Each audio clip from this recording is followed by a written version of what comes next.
someone when you can't do what they can do. You know what I'm saying? Like, honestly, all the dunks is a 10 to all of us because none of us can do them. Right. It's you like, know what oh I'm saying? shit, that's a 10. Like, Right. They all are. So, I feel like, the thing is when it comes to the dunk contest, the toughest part of being a judge is of knowing the history, right? So you know the history of your last dunk contest and the one before that, and how at some point I felt watching it as a fan like he should have at least one dunk contest. So you know that history. So when you're judging, you have a little bias even to that. Right.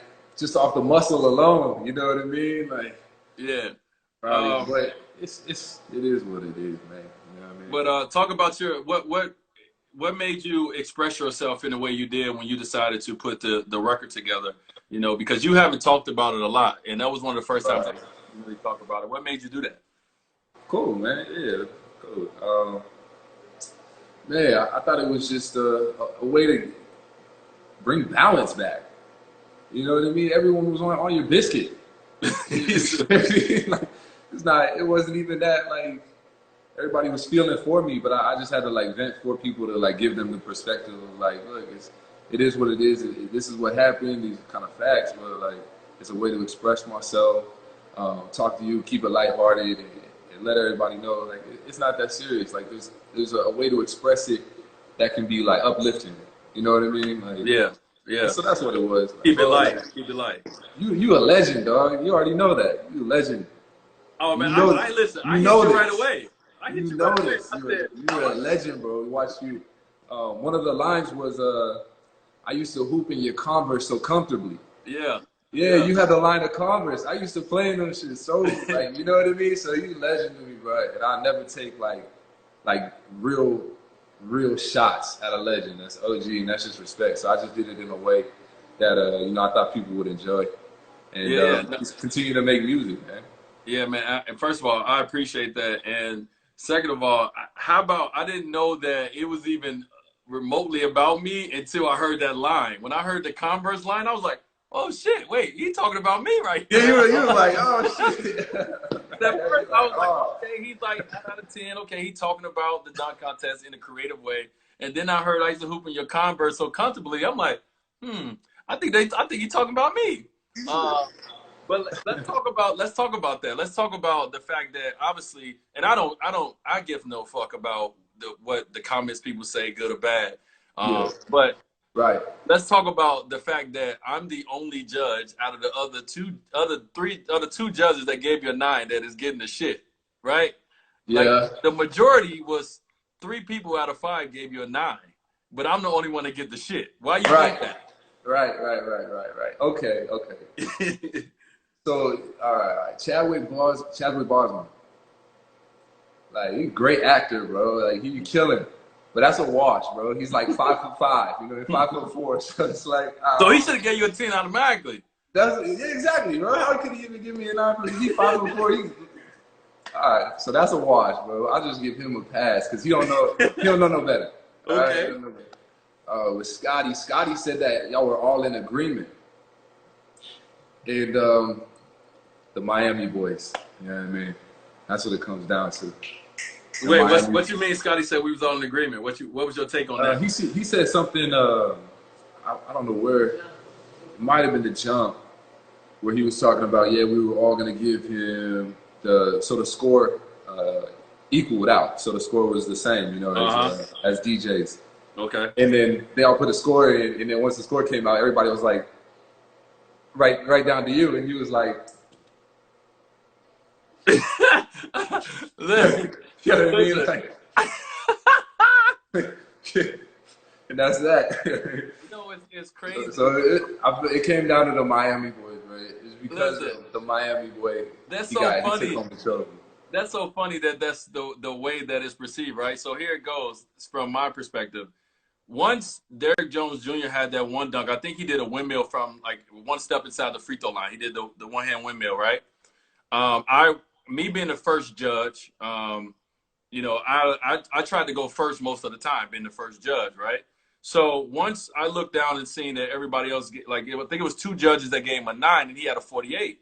So as judges, we had a sidebar like, yo, no matter what happens on this dunk, miss, not a great dunk. Let's make sure that it's even. Let's make sure that both of these guys, like, let's put it on the NBA, more so than us, because it should, at this point, it should be co-champions. Like, both of these guys deserve a championship. So once we got to the next one, it was all about making sure the score was equal. Yeah. Right. So once we start going, I didn't look at anybody else's. Once we like huddled up, we like, all right, we're gonna make sure it's equal. I was like, all right, I didn't feel like he cleared, so I'm gonna give a 9. I'm like, Candace, what are you gonna do? She's like, I'm gonna give a 10. So I didn't get a chance to talk to Scotty and them. I'm thinking like, okay, 2 judges will give a 9 and 3 judges will get a 10, and that will give us the exact same score. And once I see Scotty put a 9, we all was like, oh shit. It's about shit. I know, but there's only like a couple of people that think D. Jones should have won, though. You know what I mean? It's you and D. Jones. That's bullshit right there. Listen, let me say something. I'm not saying that he should have won or you should have won. I feel like, for me, I thought that it was a wash. I felt like his dunks was spectacular. Yeah. Oh, for sure, bro. He was flying, dog. He was flying. But I feel like, for me, at some point, once we start going and because of the rules, right? Because it's not about the total score as much as it is about the rounds. Yeah. Right? Like once we start going so far, because if it was total score, you would have won. Right. But it wasn't. They didn't total it up. It went by the rounds of the dunks. Right. On the last dunk, 3 judges felt that you did a 9 out of 10. It wasn't that we didn't feel you lost the dunk contest overall. It was about the dunk more so than the dunk contest, because I gave you 10s every time. Yeah. Until that last dunk. I appreciate that. You know, I'm just explaining the one off the side of the glass was crazy though. And you deserve more than 10. That's what I'm saying. Off the side of the glass, the 360 scoop off the side of the glass, like.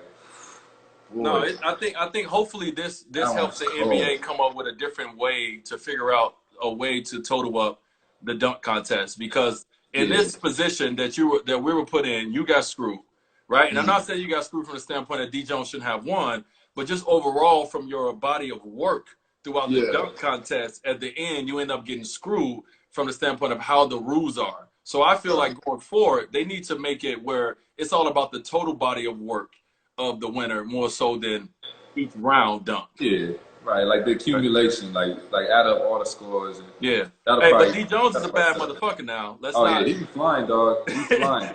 Hey, listen. I don't get it twisted at all, dog. He be flying. So first of all, as my guy Common just said, one of the judges said, one of the greatest dunk contests ever. Yeah, facts. What you know how Tiger and I think Phil did that golf off where they made a lot of money to play with each other.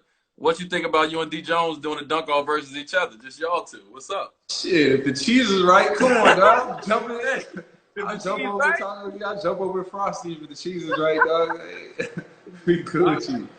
Right. It's cold though. It's like what's cold is the like for not winning. Like I didn't get the Slam magazine cover. You know what I mean? I didn't get a couple of more commercials and like endorsement deals.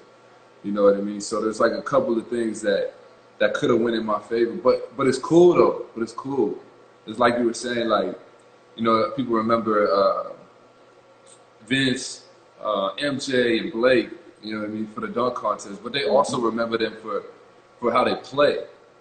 They remember them for how they court and on the dunk contest. You know what I mean? So, but all it does is just keep me striving. You know what I mean? Keep me striving, real shit. Like that's what it really does. Yeah. One of the kind of shifting gears real quick. One of the questions when you came on TNT on our Tuesday show that I asked you was about you coming in and everyone knowing you as a dunker, but trying to kind of erase that a little bit and show your entire game, because as someone who played against you, I saw your game grow and develop to where I was like, oh, this motherfucker can play now. not just like, he's not just athletic, he can hoop. And you know, that's the one thing when it comes to this is like you're more than just a dunker. And a lot of people don't get a chance to see it because y'all have only been in the playoff once and you only been in the NBA 6 years. But talk to people about that process on here about, you know, kind of trying to be known for what you do great, but also be known for what you can and you're going to eventually hopefully grow into and be great at. Yeah, man. I mean, that athleticism, I wanted to get out of that like Harlem Globetrotter stigma, you know? just like fancy dribbling and high flying dunks. You know what I mean? Like try to help my team win games. Yeah. You know, and I think that's what it came down to is realizing like it's not so much about the highlights. The highlights will come, the home run plays will come, but it's about winning games. And I remember we was on the court together. I remember we was playing a couple of games. You busted us a couple of times. I busted y'all a couple of times. I remember that. You did over the last couple of years. You busted a couple of times. And I was like, wait a minute, A couple of times. what's what he been doing over the summer? Yeah, so been working, man. So yeah, it just I gotta just keep working because eventually I do I want to get to y'all levels. You know what I mean? So I'm gonna just keep working. So um, like I can inspire the next generation like you inspire me, OG. No, I appreciate that, man. You know, one thing I found out, and I didn't know this, and I'm sure a lot of people don't. You know, as I was, you know, kind of going through and thinking about today, was your entire family. You come from a family of athletes. You know what I Mm. mean? Like your father was Ed Gordon, your father. Yeah. You know, he played basketball. Your brother obviously plays professional basketball. Your sister played at Harvard. Mm-hmm. Elise is her name. Yeah. Talk about that, man. Talk about coming from a family of athletes. I think your grandfather was like 7 foot tall, and like everything I was reading, I was like, damn. Right. Talk about that a little bit. Yeah. It's just